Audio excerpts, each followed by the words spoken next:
Oi, meus amores, tudo bem? Então, hoje a gente vai falar um pouquinho sobre de como tudo é feito, como as coisas são formadas, do que somos feitos, né? Essa pergunta, ela acabou baseando por muito tempo a ciência, enquanto ainda ela não era ciência, né? Lá no tempo dos alquimistas, dos filósofos, todos eles tentavam chegar a uma resposta do que somos feitos, de onde viemos, para onde vamos.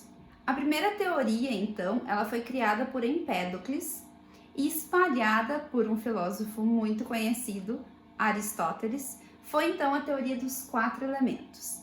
Aristóteles acreditava que tudo era formado por 4 elementos básicos: água, ar, terra e fogo, e que todas as coisas eram, na verdade, uma mistura em diferentes proporções desses 4 elementos.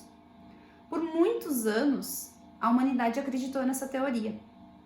Hoje em dia, estima-se que a nossa ciência esteja atrasada em cerca de 2000 anos termos acreditado por tanto tempo nessa teoria.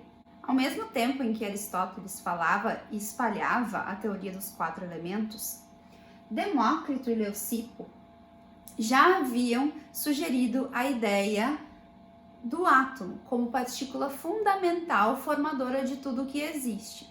Porém, até o século XIX, a ideia de átomo ficou guardada e não se tocava nesse assunto.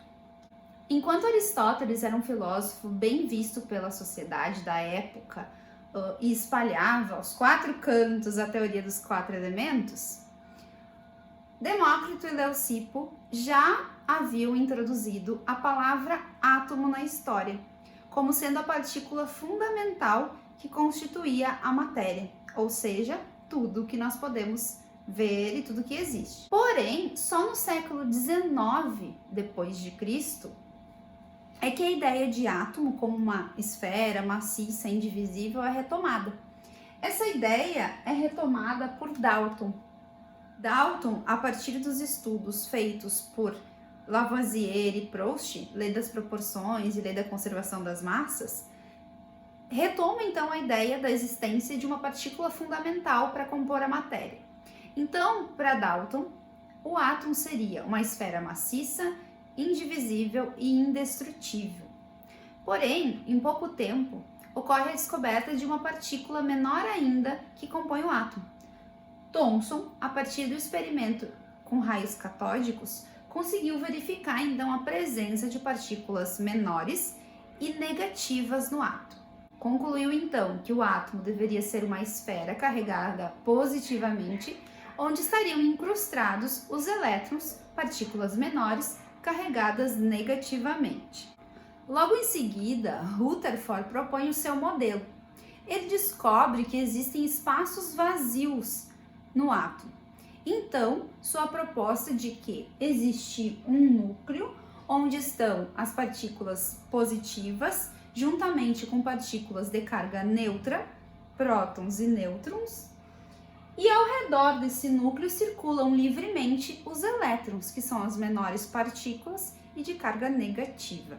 Porém, existia um erro no modelo proposto por Rutherford. Então, Niels Bohr vai até o laboratório de Rutherford para trabalhar como seu assessor e acaba postulando novas descobertas em relação ao átomo. Para Bohr, o átomo possui camadas na sua eletrosfera, ou também chamados níveis de energia. E esses níveis de energia, para Bohr, podem abrigar determinado número de elétrons. Outra importante informação trazida por Bohr é que os elétrons são capazes de transitar de uma camada para outra, de acordo com a quantidade de energia que eles possuem. A partir das ideias de Bohr, definiu-se então que os átomos têm uma variação de 1 a 7 camadas na sua eletrosfera. Essas camadas são chamadas de KLMNOPq ou através dos números que variam de 1 a 7. E dentro de cada camada ou nível são abrigados um número X de elétrons. Na primeira camada, somente até 2 elétrons. Segunda camada, até 8 elétrons possíveis de estarem ali.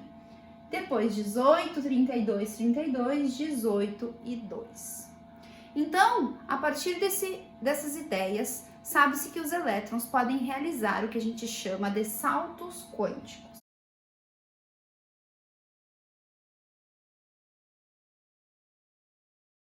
Os saltos quânticos, então, mostram quando e como os elétrons conseguem se movimentar de uma camada para outra. Quando os elétrons recebem energia e vibram com maior intensidade, eles conseguem saltar das camadas mais internas do átomo para as camadas mais externas. Isso acontece a partir da absorção de energia.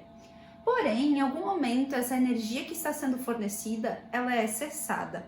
O elétron vai diminuir sua vibração, diminuir sua quantidade de energia e vai retornar para suas camadas mais internas, aquelas camadas de origem. Esse salto de uma camada para outra é que nós chamamos de saltos quânticos.